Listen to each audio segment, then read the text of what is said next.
Livro do profeta Malaquias, capítulo 4, nós vamos ler o versículo 5 e o versículo 6. É interessante pensar, irmãos, o DH ele estava compartilhando algumas coisas que foram para mim bem pontuais, algumas coisas que foram para mim assim bem pontuais. Nós começamos falando um pouco a respeito de identidade e de como essa identidade é formada. E nós sabemos que ela, de certa forma, é influenciada por três coisas. Primeiro, a questão da hereditariedade. Aquilo que recebemos e herdamos, né, de forma... aquilo que vem através dos nossos pais. Depois vem a contribuição do meio social. E depois vem a contribuição das experiências pessoais. E hoje nós vimos como nós devemos, dentro da perspectiva do reino dos céus, lidar com cada uma dessas realidades. E nós percebemos que para nossas experiências pessoais, nós que estamos em Cristo Jesus e que amamos a Deus, nós devemos então descansar nele e saber que todas as coisas cooperam para o bem daqueles que amam a Deus e que são chamados segundo o seu propósito. Amém? Para a realidade do reino, do meio social no qual nós estamos inseridos, nós podemos descansar. Por quê? Porque nós fazemos parte de um reino eterno e inabalável, que de certa maneira está onde? Está dentro de nós. E também temos o privilégio de participarmos da realidade da igreja, de uma igreja que está sendo cuidada e edificada pelo próprio Cristo a cada dia. E para a realidade da nossa hereditariedade, nós aprendemos que a nossa origem não é o céu, que a nossa origem não é o ventre, que a nossa origem é o próprio Deus. O simples fato do Senhor ter pensado em nós fez com que passássemos a existir no seu próprio ser. E a partir dessa realidade, do momento em que passamos a existir no próprio ser de Deus, Deus, com a soma, a vastidão dos seus pensamentos, Ele começa a registrar cada pensamento que tem ao nosso respeito em seu livro, e então nos predestina para uma realidade, e então nos introduz em uma realidade, em um plano que é pré-estabelecido, e que nasceu e se originou aonde? Nele, em seu próprio ser, em seu próprio amor, em sua própria graça, em sua própria misericórdia. Nós descobrimos então que o Pai é a nossa fonte, que o Pai é a nossa origem, que nós não somos um acidente, que nós não estamos aqui por mero acaso, que nós estamos aqui por um propósito claro. A nossa vida, Colossenses capítulo 3, está escondida com Cristo Jesus, e é por isso que nós precisamos perseguir as coisas lá do alto. Amém? E agora é interessante porque nós já discernimos que nós temos um Pai que é precioso, poderoso e que pensou todas as coisas ao nosso respeito. Mas agora todo esse processo de paternidade que o DH compartilhou conosco hoje à tarde, ele de certa forma tem apenas um objetivo. Toda a paternidade de Deus está trabalhando em nós para que nós possamos desenvolver a filiação de Jesus. A paternidade de Deus só tem um objetivo: ela quer ter filhos iguais a Jesus. E é interessante que Atos capítulo 3, versículo 21 diz que nós estamos agora em tempos de restauração. Cada profeta do Antigo Testamento carrega uma palavra de restauração que precisa se tornar uma realidade nos nossos dias. E o profeta que eu pedi para que vocês abrissem, o profeta Malaquias, ele carrega uma palavra de restauração, não apenas de paternidade, mas ele também carrega uma palavra de restauração a respeito da filiação. O texto diz que: eis que eu vos enviarei o profeta Elias, antes que venha o grande e terrível dia do Senhor. E esse profeta Elias, ele tem um trabalho a realizar. Ele vai converter o coração dos pais aos filhos, e o coração dos filhos aos seus pais, para que não venha eu e fira a terra com maldição. O trabalho da paternidade, ao se converter aos corações dos filhos, ele tem um objetivo claro. Esse coração se converte ao coração do filho, para que o filho possa se converter ao coração do seu pai. Ou seja, falando e tratando-se a respeito de Deus, nós temos que entender que o coração do Pai, ele se converte ao nosso coração, e Deus chega ao ponto de nos amar de tal forma que envia, semeia o seu Filho para morrer naquela cruz por cada um de nós. E aquela cruz, ela não simplesmente nos salva, no sentido de que um dia, ainda bem, nós vamos viver no céu. Aquela cruz abre um caminho de restauração. Aquela cruz abre uma oportunidade. Aquela cruz significa que tudo aquilo que Adão perde no paraíso é reconquistado por Cristo naquela cruz. Toda a ideia, toda a intenção, todo o desígnio de Deus em criar a terra, em plantar um jardim, em criar o homem à sua imagem e semelhança, está sendo agora reconquistado através daquela cruz em Cristo Jesus. E hoje nós estamos vivendo uma realidade onde a paternidade está sendo restaurada. Quantos aqui sabem que Deus é o Pai? É aquele Pai, né? Show de bola. Aquele Pai que de certa forma nem o melhor pai humano e terreno pode demonstrar com clareza e claridade quem Ele é. Só que essa restauração da paternidade, ela é apenas metade da mensagem, porque o Pai converte o coração dele ao nosso, para quê? Para que cada um de nós possamos então converter o nosso coração a Ele. Nós entendemos no Brasil de forma assim, foi muito explanada essa questão da paternidade. Você pode ir no YouTube, no Google, e você vai ver estudos e pregações e um monte de coisa falando a respeito da paternidade. Nós entendemos bem o que é paternidade, mas às vezes nós não estamos discernindo com clareza e profundidade o que é filiação. Nós sabemos que Deus é nosso Pai, só que a questão é que Deus agora, sendo nosso Pai, quer encontrar em nós filhos. A paternidade de Deus tem um objetivo, que é formar filhos que sejam iguais a Jesus, irmãos. Ué, ninguém ficou feliz? Ninguém ficou feliz? Eu fico meio desanimado assim, pastor. Romanos 8:29 diz que os que dantes conheceu. Ontem eu falei sobre Efésios capítulo 1, versículo 4, que Ele nos elegeu nele antes da fundação do mundo. Ou seja, aqueles que antes da fundação do mundo foram conhecidos por Deus, eles também foram predestinados. E existe uma predestinação que está vinculada a um caráter. Existe uma predestinação que está vinculada à realidade da filiação, porque fomos predestinados para sermos conformes à imagem do seu Filho, para que Jesus possa ser o primogênito entre muitos irmãos. É interessante porque esse versículo demonstra para nós o desejo que está no coração de Deus. E qual é o desejo que está no coração de Deus, irmãos?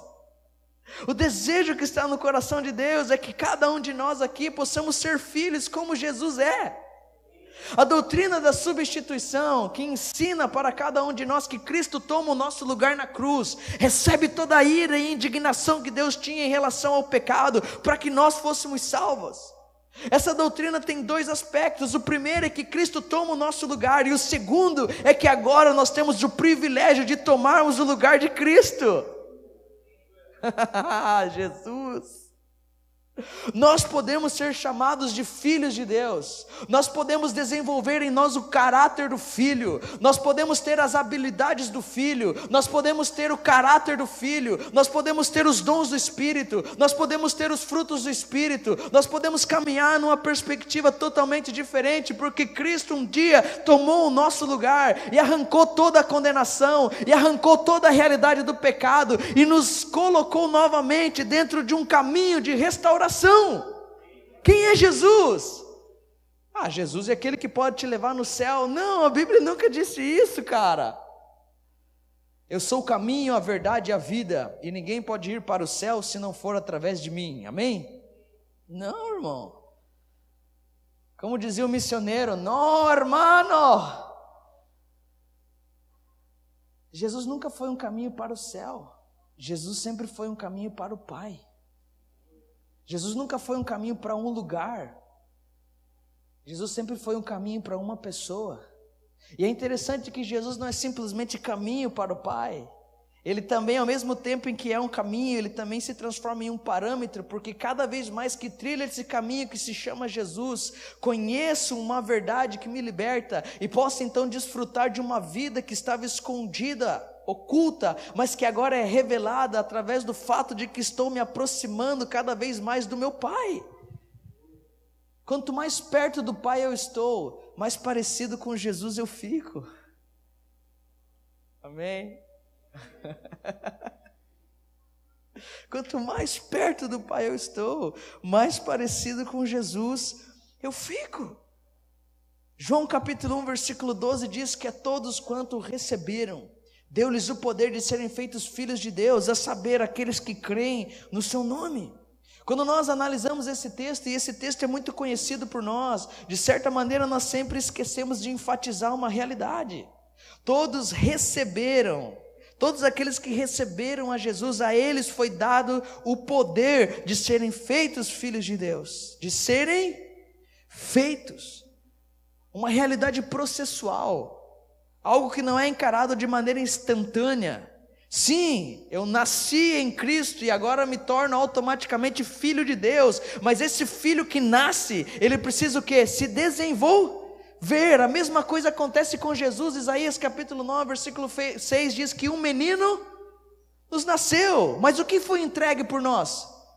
Um filho se nos deu, e o governo não estava sobre os ombros do menino, o governo estava sobre os ombros do filho. A palavra filho no texto de Isaías significa aquele que tem maturidade e condições suficientes para suscitar descendência. Ou seja, nós recebemos a Cristo, nós nascemos de novo, mas agora há uma expectativa no Pai de que cada um de nós possa crescer para evidenciar a realidade do caráter de Jesus. A palavra poder no grego, ela significa, o termo exousia significa direito e privilégio. Por exemplo, a carteira de motorista no Brasil é um direito? Se você chega aos 18 anos, você pode tirar essa carteira de motorista? É um direito assegurado, você tem esse direito. Só que agora isso é um privilégio? Não, porque se você não tiver R$2.500, você não vai conseguir desfrutar do seu direito, você não vai ter condições de tirar a sua carteira de motorista, mas aquilo que Cristo fez na cruz, através daquilo nós temos tanto direito quanto o privilégio de nos tornarmos filhos de Deus. A questão aqui não é apenas a possibilidade, mas também em Cristo Jesus nós temos todas as condições de sermos um filho de Deus, de entrarmos nessa jornada e nesse processo. Tem um homem conhecido chamado C.S. Lewis, ele tem uma frase que diz que o Filho de Deus se fez homem, para que o homem pudesse se tornar filho de Deus. Agora, olhando para o coração do Pai, e descobrindo que o Pai tem um desejo que é escancarado na Escritura, Ele quer ter filhos que sejam iguais a Jesus. O que existe em Jesus que gera tanto prazer no Pai, para que o Pai queira uma família que seja repleta de filhos iguais ao seu primogênito? É interessante, João capítulo 5, versículo 18, relata uma confusão na qual Jesus se envolve. E o versículo diz: por isso os judeus ainda mais procuravam matá-lo. Eles já queriam matar Jesus, mas agora ainda mais procuravam matá-lo. Porque não apenas violava o sábado, mas também dizia que Deus era seu próprio Pai. E ele estava então se igualando, fazendo-se igual a Deus. Quando Jesus se posicionava diante dos fariseus, dos religiosos da sua época, e dizia que Deus era o seu Pai, ele estava de certa forma arrumando maior briga, maior confusão, porque de certa maneira dizer que ele era filho de Deus, ele estava dizendo que ele tinha a mesma natureza do Pai. Você entende que quando nós dizemos que Deus é o nosso Pai, nós estamos de certa maneira trazendo uma grande responsabilidade sobre nós. Isso não pode ser simplesmente um jargão, isso não pode ser simplesmente uma frase de efeito, isso não pode ser apenas uma disciplina a ser estudada de forma fria. Isso precisa ser algo que vai revolucionar as nossas vidas, porque se nós estamos dizendo que Deus é o nosso Pai, nós temos que entender que o Filho é a expressão exata do próprio ser de Deus. Nós temos que entender que o Filho é a própria imagem visível de um Deus que é invisível. Nós temos que entender que o Filho é aquele que compartilha da mesma natureza que o seu Pai tem. Ou seja, não é só dizer Deus é meu Pai e está tudo legal, eu faço o que eu quero, vivo do jeito que eu quero, da maneira que quero, faço o que penso. Deixa que diga, que pense, que fale, eu não estou fazendo nada, você também, né? Então vamos curtir esse negócio e vamos entrar nessa realidade. Irmãos, quando nós entendemos quem é o Filho e a responsabilidade que temos diante da paternidade de Deus, porque paternidade demanda filiação. pelo menos um pouco de temor precisa ser gerado em nosso coração. Porque sim, temos um pai e precisamos desfrutar dele, amar a ele, estar juntamente com ele. Eu tiro a fralda das minhas meninas às vezes, e eu já estou ligeiro, né, cara? Então, você sabe que 2 crianças sujando roupa é terrível. Aí eu tirava a fralda dela, ela olhava para mim, fazia aquele xixizão e molhava tudo a roupa, e tá um frio em Curitiba, então elas estavam com 2 calças, 3 blusinhas, tip top, isso aqui. Cara, cada vez que elas faziam isso era um transtorno e um trabalho. Mas eu olhava aquela criança mijando em mim, e eu ficava assim, ai, que coisa mais linda. Né? Um dia eu fui trocar ela assim, cara, ela, não sei o que aconteceu, mas ela fez um cocô que saiu voando assim, e eu falei, que coisa linda. Agora eu tenho um menino de 5 anos, e se esse menino de 5 anos, cara, tirar o pipi pra fora e mijar na minha cabeça, você acha que eu vou ficar satisfeito e feliz com isso? Hein, irmãos? Você está entendendo o que eu estou te dizendo? Que tem coisas que Deus vai tolerando em nossa realidade. Por quê? Porque nós não temos ainda maturidade para encarar. Mas na medida em que nós vamos crescendo, o Pai espera de nós uma outra atitude. O Pai espera que nós possamos caminhar de acordo com aquilo que Ele tem preparado para nós. O Pai tem uma expectativa em relação aos seus filhos. Não existe um pai aqui nesse lugar que não tenha expectativa em relação aos seus filhos. E por que Deus não teria expectativas em relação a nós?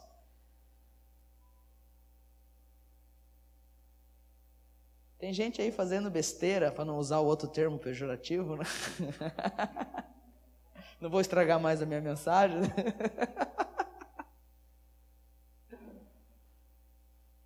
E está achando que Deus está aplaudindo. E está achando que Deus está curtindo. Irmãos, o Filho, ele é a expressão exata do ser de Deus. O Filho é aquele que compartilha, que partilha da mesma natureza do Pai. O Filho, ele é a expressão exata do Pai que está nos céus, na terra. E eu e você fomos predestinados a sermos como esse Filho, que é com exatidão a manifestação do Pai na terra. Agora, por que é importante nós conhecermos a realidade dos filhos? Por que nós temos que conhecer essa posição de filhos e perseguirmos essa realidade até que sejamos filhos como Jesus é? É simples, porque Deus amou o mundo de tal maneira que deu um super apóstolo para nós. É isso que diz o texto? Não. Deus amou o mundo de tal maneira que montou um ministério novo, poderoso, que abalou as estruturas das trevas. É isso que diz o texto? Não, a Escritura diz que Deus amou o mundo, e para resolver o problema do mundo, Deus só confiava em uma pessoa. E sabe quem era? Era o seu Filho. Deus ama o mundo de tal maneira e faz o que? Ele envia o seu Filho. Ele não cria um grande ministério, não envia um super apóstolo. O que ele faz? Ele envia o seu próprio Filho. A Escritura diz que todo aquele que crê no Filho, ele recebe a vida e não entra em condenação. Tem um outro versículo que é muito interessante, que diz assim, que se o ministério de libertação da tua igreja te libertar, você será verdadeiramente livre. É assim que diz? Irmãos? Não é assim? Não é?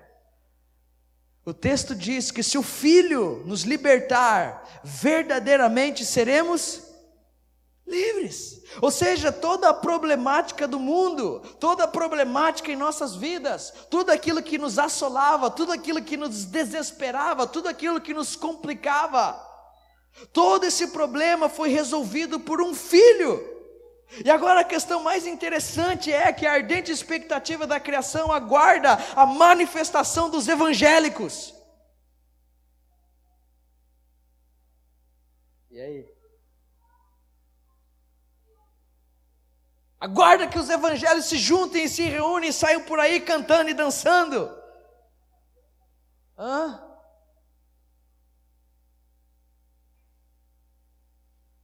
E aí, irmãos? Existe uma ardente expectativa na criação, o mundo lá fora clama por algo, e não é pelos evangélicos. O mundo lá fora clama por algo, e não é por um novo ministério. O mundo lá fora clama por algo.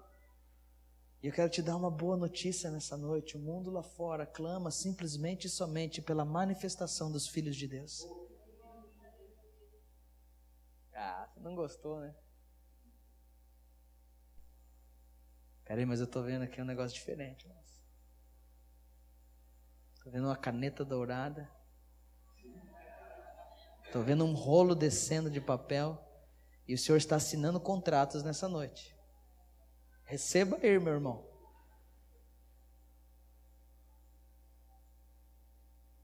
Mas não tem problema se Deus quer dar uma caneta dourada para alguém e assinar contratos. A gente brinca com essas coisas, mas o meu problema não é com isso. O meu problema é nós encararmos a nossa fé como se ela fosse simplesmente e somente apenas isso. Como se o suprassumo, o grande objetivo final de Deus em trazer o Filho dele para a cruz é para que Deus te mostrasse uma caneta dourada assinando um papel para você.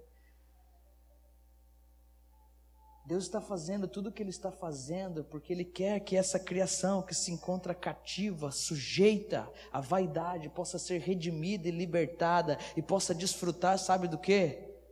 Não de um poderoso culto evangélico, mas da liberdade gloriosa na qual vivem os filhos de Deus. Agora, se eu não consigo nem entender que eu sou um filho de Deus, e se eu não consigo desfrutar da plenitude da minha filiação, eu nunca vou desfrutar da liberdade gloriosa que um filho de Deus tem. Pode ver, cara, por que a igreja, de certa forma, evangélica caiu em tanto descrédito? Vai, cara, te fazer um financiamento e fala que você é pastor. A primeira vez que eu entrei na Costa Rica, eu quis pagar de gatinho. E o cara lá na alfândega perguntou: o que você é? Eu falei: não, eu sou pastor. O que você vai fazer aqui? Vou fazer isso, isso e isso. Ele me deu 23 dias para ficar no país.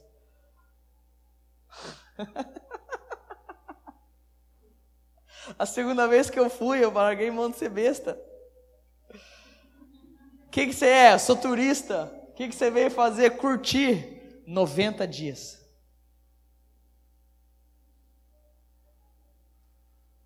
E aí, irmãos? Eu fui tirar o meu primeiro carro, financiamento. E aí fui lá, né? Eu tinha ganhado um carro de oferta, um cara bateu no carro, acabou com o carro, aí sobrou um dinheirinho do cara que pagou o carro, e daí eu fui tirar esse carro. Esse carro também bateram nele, deu PT, o outro também deu PT. PT para mim é uma complicação. Né? Só perca total nos carros. Eu sempre dou PT nos carros. E aí eu fui lá, tal. O que você faz? Eu sou pastor. Cara, não aprovou. Eu fui uma vez fazer um cartão na Hering. Conhece a Hering? Qual que é a tua profissão? Eu sou pastor. Nem o cartão da Hering quiseram me dar.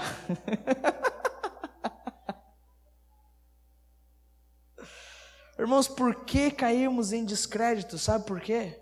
Porque não entendemos quem somos, não desfrutamos da nossa filiação, não correspondemos à paternidade de Deus no nível que Deus de certa forma demanda de nós, e por causa disso nós não desfrutamos da liberdade gloriosa que os filhos de Deus deveriam desfrutar desse mundo. E então o que nós simplesmente somente fazemos é queimar a nossa cara, é dar mau testemunho na nossa linguagem, do nosso gueto. É andar sempre por aí na aparência do mal, não é verdade? Só que se nós entendermos quem Deus é e o que o Senhor está esperando, o Senhor está esperando que nós, como filho de Deus, possamos nos posicionar e nos manifestar ao mundo para que essa criação possa então ser redimida do cativeiro da corrupção e entre na liberdade da glória dos filhos de Deus. Eu não sei se você percebeu, mas até agora nós não estamos nos referindo a uma identidade ministerial. Nós não estamos aqui falando a respeito da identidade firmada ou posicionada num cargo, numa posição ou em qualquer outra realidade. Nós simplesmente estamos enfatizando a realidade de que precisamos nos posicionar como filhos de Deus. E nós estamos trabalhando aqui para mostrar a importância da sua nova identidade em Cristo. Você agora faz parte da família de Deus. Você agora faz parte de um reino eterno, perpétuo e inabalável. Você faz parte de uma igreja gloriosa que está sendo edificada a cada dia. Você pode entender que todas as coisas que acontecem no seu cotidiano e no seu dia a dia, elas estão cooperando para as coisas que Deus está fazendo em você. Agora, com toda essa realidade, nós podemos então até entender o nosso propósito no corpo, o encargo que temos, o chamado que recebemos do Senhor, o serviço que podemos então desempenhar para as pessoas. O próprio Jesus em Hebreus, ele é chamado de apóstolo, mas a grande questão é que nós precisamos entender que somos filhos e abraçarmos com profundidade a responsabilidade dessa filiação. Todo o trabalho de construção de identidade que nós estamos desenvolvendo aqui tem apenas um objetivo, quer nos levar apenas em um lugar, quer nos mostrar que nós somos filhos de Deus. O que era mais forte em Jesus, que é o exemplo de filho para nós, o que era mais forte nele, era a sua identidade ministerial, vinculada àquilo que ele deveria fazer, ou era a sua identidade de filho, que estava vinculada à realidade daquilo que ele era? O que era mais forte? É claro que era a sua identidade de filho, que estava vinculada àquilo que ele verdadeiramente era. Mas agora nós não, nós temos que estar firmados e baseados naquilo que fazemos. Se a gente não ganha o tapinha nas costas depois que faz alguma coisa, nós nos sentimos mal. Se alguém de certa forma não nos reconhece, não nos elogia, puxa vida, nossa vida acaba ali. Mas eu quero dizer que nós não precisamos ser escravos do que nós fazemos. Porque antes de fazermos qualquer coisa, nós temos que entender quem nós somos. E é muito precioso porque Deus sempre trabalha em Jesus na terra para que essa identidade baseada na filiação se desenvolva. Deus não quer Jesus baseado no ministério e num serviço. Deus quer Jesus baseado na realidade da sua filiação. E desde pequeno Jesus tinha uma perspectiva. Uma vez encontraram Jesus entre os sábios de Israel, e a resposta de Jesus foi que ele deveria estar envolvido nos negócios do seu pai. Ou seja, mesmo fazendo, qual era a perspectiva de Jesus? Os negócios não eram os negócios da igreja, os negócios não eram os negócios do seu ministério, o negócio não era o negócio que ele tinha que desempenhar e fazer, o negócio era o negócio do seu pai. Porque nós temos tantos senhores de igreja nos nossos dias, donos de igreja nos nossos dias, donos de ministérios nos nossos dias? Porque nós temos homens temerosos que não compartilham a liderança, que não se envolvem num conselho de pastores, que não chamam outros irmãos para compartilhar, para trazer uma palavra, para edificar o seu rebanho. Porque são homens que têm medo de perder o que têm, porque eles não sabem o que eles são. Agora, quando nós sabemos o que somos, irmão, nós nunca vamos ter medo de perder o que a gente tem, porque na verdade a gente sabe que não tem nada. Oh, Jesus de Nazaré, né? A coisa mais linda que nós vemos em Jesus, entre o Pai, o Filho e o Espírito Santo, é a cena do batismo. Porque enquanto Jesus está sendo batizado, os céus se abrem, o Espírito Santo desce em forma corpórea, como pomba, né? Não sei se ele ficou que nem papagaio de pirata no ombro de Jesus, não sei. Mas diz que ele desce ali, se manifesta, aparece naquele momento, e uma voz se ouve. E essa voz diz: Tu és o meu grande ministro, e eu adoro todas as coisas que você faz. É isso? Então por que a gente é tão aficionado nisso?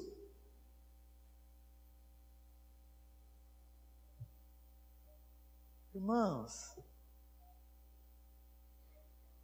Jesus ouviu o Pai dizendo assim: Tu és o meu filho amado, em quem eu me comprazo, ou em quem eu tenho prazer. E a coisa mais interessante é que Jesus ouve essa voz do Pai. E o capítulo 4, versículo 1 de Mateus diz que, em sequência, depois dessa realidade, o próprio Espírito leva Jesus para o deserto, para que Jesus fosse no deserto ser tentado por Satanás. E sabe o que acontece?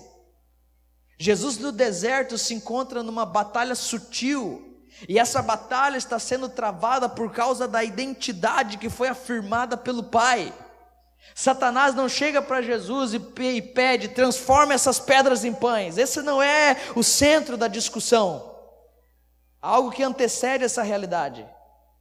Satanás não quer ter uma disputa de poder. Satanás sabe que Jesus tem o poder para fazer o que ele quiser fazer, porque ele continua agora, pelo que sei, sustentando todas as coisas através do seu poder. A questão não era uma disputa. Satanás olha para Jesus e diz: se tu és o Filho de Deus, transforme essas pedras em pães. E eu consigo perceber que hoje nós, como igreja, nós nos encontramos numa batalha sutil contra a nossa própria identidade. Muitos de nós descobrimos nossa paternidade, nós entendemos que somos filhos de Deus, só que nós estamos nos envolvendo em coisas supérfluas. Nós queremos provar para o diabo que nós temos poder para fazer o que a gente quer. E sabe o que nós estamos fazendo? Em outras palavras, nós estamos transformando pedras em pão. A igreja hoje, ou nós hoje, nós estamos no entretenimento do inferno. Nós estamos num ciclo vicioso, porque nós queremos provar uns para os outros quem é o melhor, quem consegue mais, quem vai mais além, quem prega bem, quem não prega, quem tem a maior igreja, né? Quem desenvolve melhor o ministério, quem faz isso, quem faz aquilo e aquilo outro. Nós estamos presos no entretenimento do inferno. Nós aprendemos muito bem como é transformar pedras em pão. Por quê? Porque Satanás conseguiu corromper a nossa identidade. A grande questão é que se Satanás consegue corromper a nossa identidade, os propósitos, os planos que Deus tem para nós, eles ficam esquecidos. Nós os colocamos de lado, por quê? Porque agora o que importa é nos envolvermos na nova onda que está por aí. Já não há mais tempo para pensarmos naquilo que Deus pensou a nosso respeito, porque o negócio é fazer a igreja girar. Porque o negócio é ter recurso para fazer o que nós queremos. Nós não conseguimos fazer como Jesus, que disse que não fazia nada a partir de si mesmo, a não ser aquilo que via o seu Pai fazer. Nós já não conseguimos ir para um lugar de oração. Nós não conseguimos ir para um lugar de meditação. Nós não conseguimos saber ou descobrir aonde a nossa vida está escondida em Cristo Jesus. Por quê? Porque Satanás conseguiu nos engodar, né? Nos atrair e nos colocou no lugar onde nós estamos transformando pedras em pães. Irmãos, está escrito que nem só de pão viverá o homem, mas de toda palavra que está escrita no livro de Deus. É isso que Jesus disse? Não. Jesus usou a Escritura para fundamentar algo que tinha recebido diretamente do próprio Pai. Jesus tinha ouvido no batismo que ele era o Filho amado de quem Deus tinha muito prazer. Ou seja, Satanás, depois desse episódio, quer provar, testar a Jesus, corrompendo a sua identidade. Se tu és o Filho de Deus, se você é aquele Filho de Deus, que é amado e que gera prazer em Deus, então vem aqui, Jesus, e transforma essas pedras em pães. Mas Jesus responde dizendo que nem só de pão viverá o homem, mas de toda palavra que procede da boca de Deus. Queridos, o que você tem ouvido da boca de Deus? Cri, né?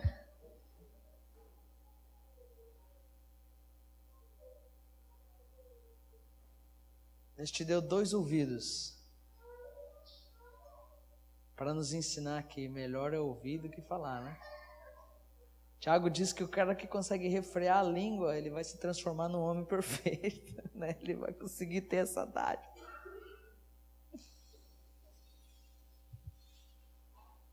Irmãos, é um tempo de muitos desafios para nós. Lutero era um cara que dizia assim, ele sempre tinha o costume de orar 2 horas por dia, eu não lembro bem, mas a ideia é essa, 2 horas por dia. E nos dias que ele estava mais atarefados, Ele dobrava esse período de oração porque ele precisava ser mais efetivo, ele precisava ouvir a voz de Deus, ele precisava da direção de Deus, ele precisava que Deus estivesse instruindo o caminho por onde ele deveria andar naquele dia, porque se ele não fizesse isso, ele perderia muito tempo.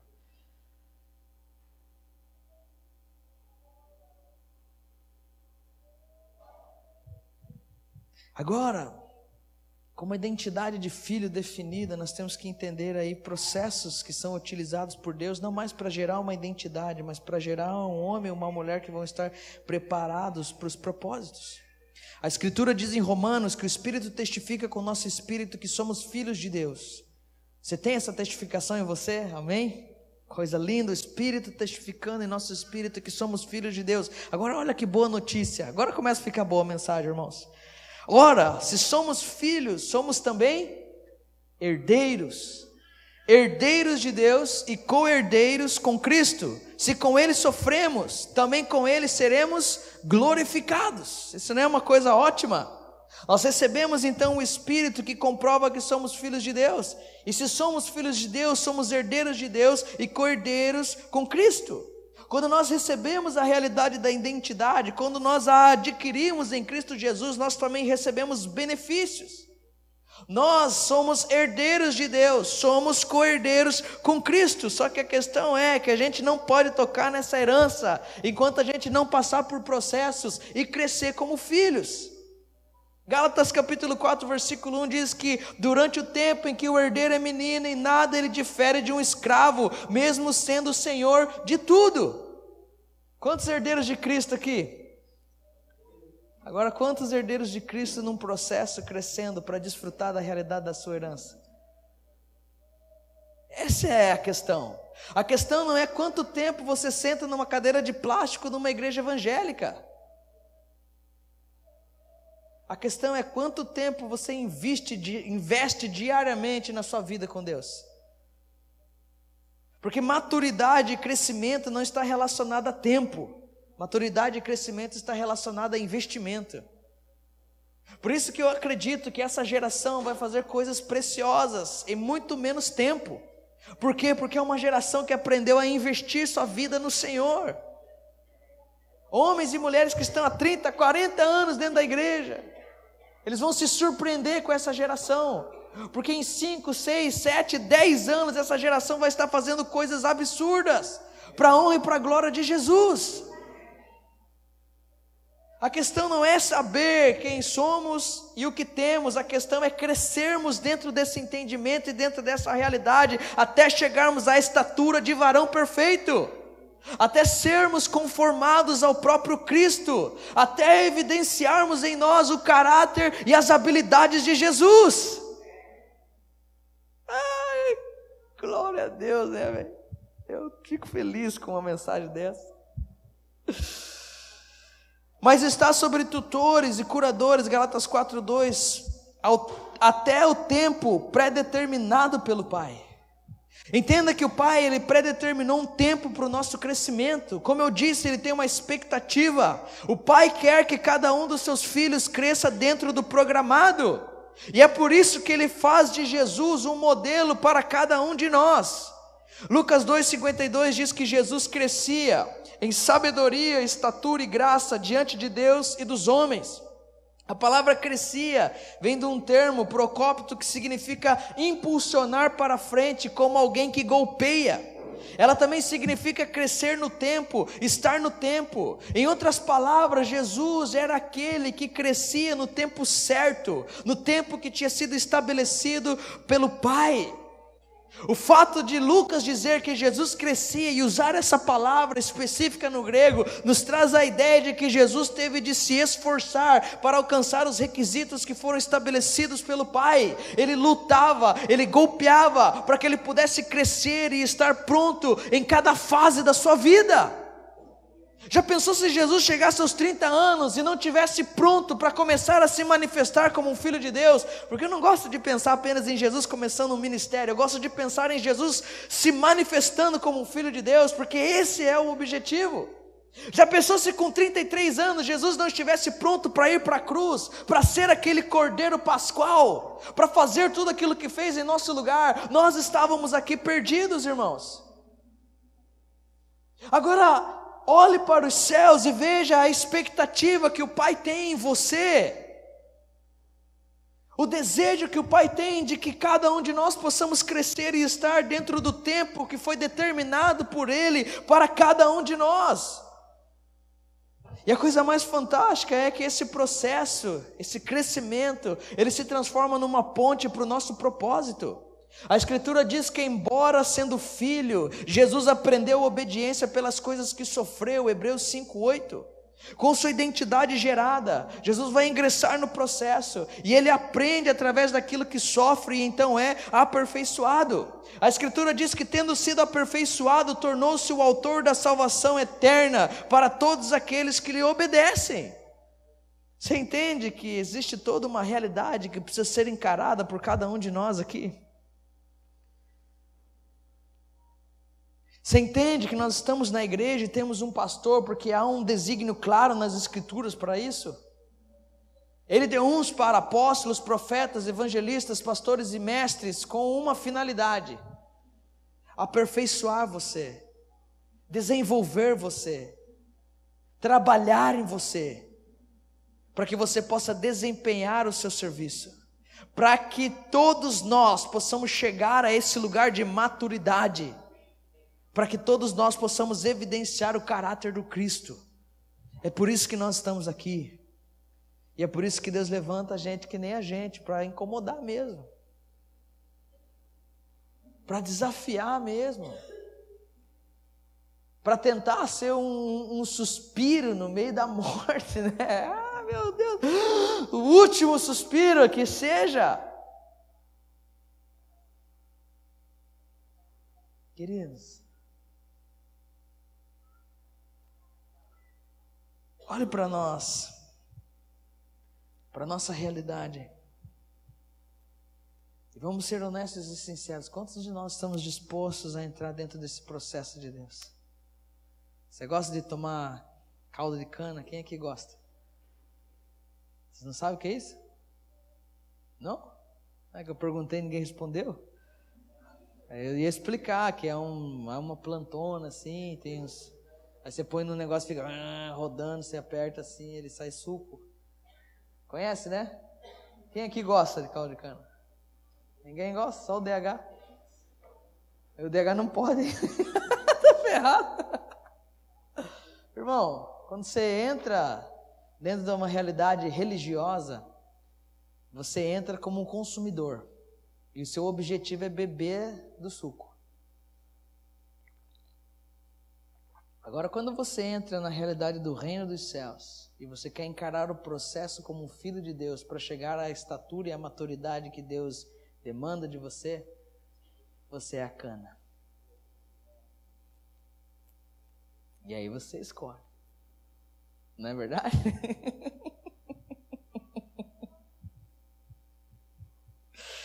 Jesus, ele entra num processo e ele se torna apto para tudo aquilo que o Pai tinha preparado para ele. E eu e você precisamos entrar dentro dessa realidade, para que possamos também ser aperfeiçoados por Ele. Nós temos que entender uma coisa, que o propósito, ele nasceu na eternidade. O propósito que Deus tem para nós, ele já foi definido por Deus. Em relação ao nosso propósito, tudo já está pronto. Deus sabe o começo antes do fim, amém? E não há nada que possa escapar das suas mãos. Agora a questão é que nós não sabemos o fim antes do começo. Nós não temos essa habilidade, porque nós não somos Deus. E então, Deus tendo um plano e um propósito eterno preparado para nós desde a eternidade, a partir do momento que nós passamos a existir, Deus então começa a nos preparar para experimentarmos aquilo que Ele já preparou para cada um de nós. E Ele vai nos preparar através do quê? Através do processo. O propósito é preparado por Deus antes de existirmos, e a partir da nossa existência, nós é que começamos a ser preparados para a concretização desse propósito. É simples, não é verdade? É simples, Jesus. Acabando, irmão. Essa tortura, né? Cara chato. Eu ia falar, né? Se Paulo diz dos membros, né? Mas daí eu ia estragar minha mensagem, não vou falar. Porque cada um é um membro, né? Eu já sei qual parte do membro eu sou no corpo. Você conclui aí, ó.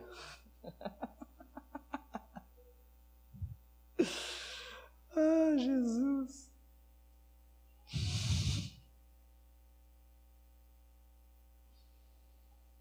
Aleluia. Glória a Deus. É interessante. Mateus capítulo 3, versículo 15. Com isso a gente encerra, ok? Jesus vai até João. E nós sabemos que esse é o texto que fala do batismo. E Jesus quer se batizar e João não quer batizar a Jesus. Se lembra desse texto? João diz, cara, eu preciso ser batizado por você e você vem até mim. Ele fala, não, eu não quero, eu não posso fazer essa realidade. Mas Jesus diz, consente agora, porque assim nos convém cumprir toda a justiça. E então João consentiu. Então Jesus precisava cumprir com toda a justiça. Existiam coisas pré-determinadas para Jesus e Jesus precisava cumprir com cada uma delas. Em outras palavras, Jesus precisava passar por um processo interno para manifestar a realidade do propósito externo. A ideia de que Deus trabalha em nós para em seguida trabalhar através de nós. Quando começa o teclado é porque é para parar a mensagem, sabia, né? É assim, é desse jeito. Já estão me tocando do púlpito. Antigamente os caras cortavam o microfone e falavam amém, amém, amém, amém. Mas agora já estão sendo mais educados.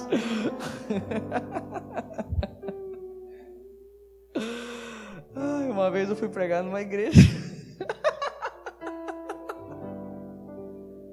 E eu tava pregando. Eu era muito xiita, assim, muito louco. E pregando. Aí veio o obreiro, né? Com aqueles papelzinhos assim, tipo com um papelzinho assim, tudo dobrado assim e tal. Aí colocou no púlpito e saiu fora. Aí eu falei, meu Deus, o que é isso? Aí eu li, estava escrito assim: o pastor pediu para parar. Não, mas ainda continua. O pastor pediu para parar, daí uma vírgula, mas deixa Deus te usar. Ah, Jesus, eu falei.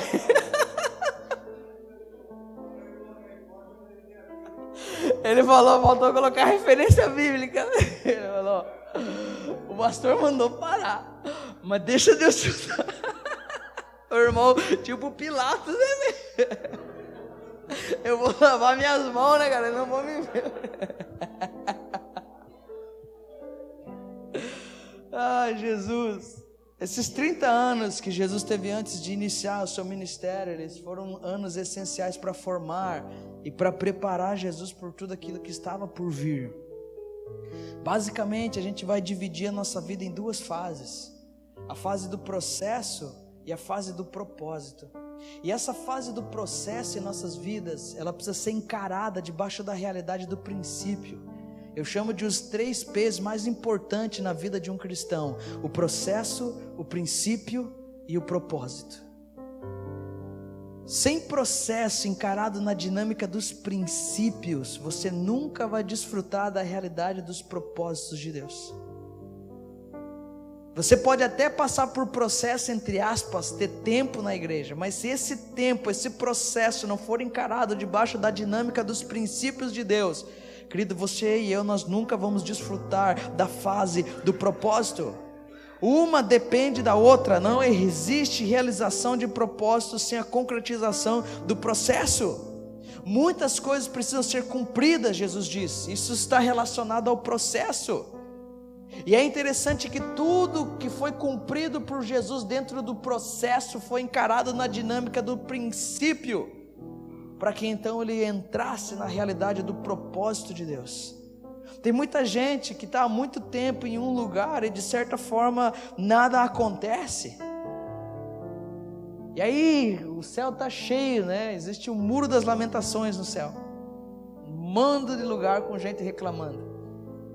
Só que a questão é, queridos, que se nós não encararmos o tempo debaixo da realidade dos princípios, se nós não colocarmos, vamos princípios, tipo, vamos falar do Sermão do Monte. Se nós, pelo menos, não evidenciarmos a realidade do Sermão do Monte nas nossas vidas, meus irmãos. E quando eu falo princípio, eu falo de princípio e também falo de princípios relacionados a disciplinas espirituais. Se nós não aprendemos, por exemplo, a realidade das bem-aventuranças, se nós não entendermos as características dos filhos de Deus, pobreza espiritual, aqueles que choram, os mansos e assim por diante. Se nós não temos uma perspectiva equilibrada a respeito da Escritura, porque é isso que Jesus está dizendo a partir do capítulo do versículo 17 do capítulo 5. Ele não vem para abolir a lei e os profetas, ele veio para cumprir. Cumprir ali traz uma conotação de trazer um verdadeiro sentido e significado. Se nós não temos uma perspectiva bíblica correta, nós não vamos poder desfrutar das outras partes. Se nós não temos uma pegada no sentido de termos uma disciplina espiritual, se nós não temos no nosso coração assentada a prática da justiça, se nós não temos no nosso coração assentada a realidade do jejum, a realidade da oração, a realidade das contribuições, irmãos, vai se passar o tempo passa, o tempo voa, e até a poupança do Bamberinos quebrou, velho. Até o Banestado foi para fita. O que nós precisamos fazer é encarar esse tempo na verdade, na realidade dos princípios, desenvolvendo uma disciplina espiritual, para que a gente possa entrar na realidade dos propósitos. Paulo diz que quando ele era menino, ele pensava como menino, mas no momento em que ele chega a ser homem, ele acaba com as coisas de menino. Sabe, chegou um tempo onde nós devemos deixar as coisas de menino. Esse dia eu estava pregando na igreja e compartilhei com os irmãos, dizendo o seguinte, irmãos: todo mundo aqui tem a maior liberdade de frequentar esse lugar, de estar aqui. Para mim é o maior prazer estar junto com vocês, eu amo cada um de vocês.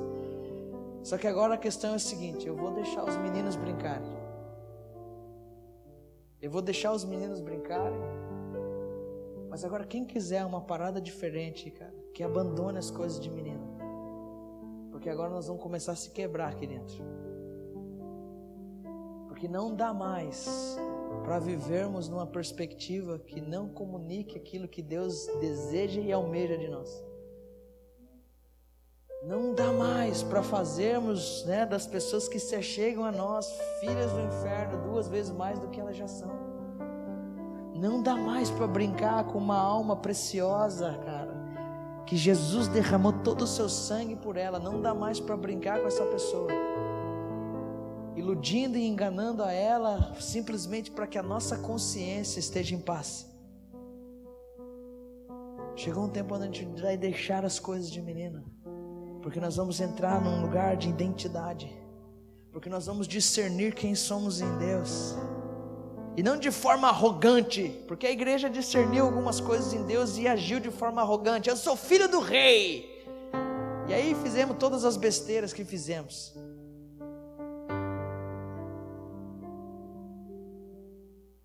Queridos, chegou um tempo da gente saber quem nós somos. E nós somos filhos amados por Deus, que tem um propósito claro, que é externarmos o caráter de Jesus. Devemos, como filhos de Deus, passar pelo processo do Pai, desenvolvendo a realidade dos princípios, para que a gente possa chegar no propósito que Ele tem preparado para cada um de nós. Entenda que quando os céus se abriram e se ouve aquela voz: tu és meu filho amado. Por quê? Jesus não tinha feito nada, Jesus não tinha curado um paralítico, Jesus não tinha operado um milagre, Jesus não tinha multiplicado pães, Jesus não tinha expulsado demônios, mas Jesus tinha experimentado toda a realidade processual em princípios, e Deus sabia que agora era só uma questão de tempo para que Ele se manifestasse em todo o propósito que tinha sido preparado para Ele desde a eternidade. Os céus se abriram para liberar sobre Jesus um novo tempo, porque toda a justiça havia sido cumprida, o processo tinha se encerrado, e agora Jesus estava apto, ele sabia quem era, ele sabia o que deveria fazer, ele estava fundamentado não no fazer, mas no ser, e então o Pai sabia que era só uma questão de tempo, para que o seu Filho se manifestasse ao mundo, e resgatasse essa humanidade novamente para si, para Ele. Você consegue enxergar nas palavras do Pai para Jesus todo o prazer que Ele tem por alguém que vive a realidade dos processos? Você consegue ver no coração do Pai todo o prazer que Ele tem por alguém que está crescendo para baixo? Porque Jesus fica 30 anos sem aparecer, gastando a sua vida na Torá, gastando a sua vida numa carpintaria, gastando a sua vida com sua família, vivendo os processos, vivendo os princípios, até que chega um momento em que ele surge. Mas a questão é que Jesus pode surgir do nada para nós, para os homens, para a história, mas Jesus nunca surgiu do nada para Deus, porque o Pai que sempre via Jesus em secreto, um dia pôde manifestar Jesus em público. Essa é a realidade, queridos. Uma pessoa com uma identidade definida e que passa pelo processo, ela está pronta para encarar a realidade do seu propósito. É simples assim. Vamos ficar em pé, vamos orar. Vamos pedir para o Pai derramar algo diferente sobre nós. Senhor, gera algo em nós aqui nessa noite. Não sei você, mas em mim está uma vontade de viver os processos. Em dizer: quebra, Jesus. Mata, mata, mata.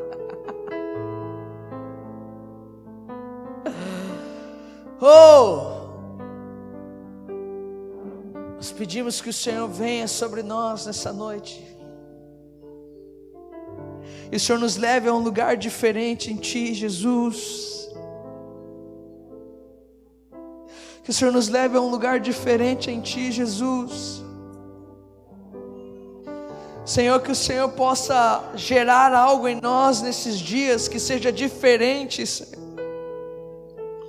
Que haja um desejo em nós, que haja uma inquietação em nós, que nós possamos, Senhor, nos vincular a tudo aquilo que o Senhor um dia pensou a nosso respeito. Nós queremos, Senhor, ir a fundo na realidade da Sua paternidade. Nós queremos ir a fundo, ó Deus, na realidade da Sua paternidade. Nós queremos ir a fundo, Deus, para podermos aprender a como corresponder a essa paternidade com a filiação de Jesus. Nós queremos, Senhor, perceber a profundidade da conversão do Seu coração ao nosso coração.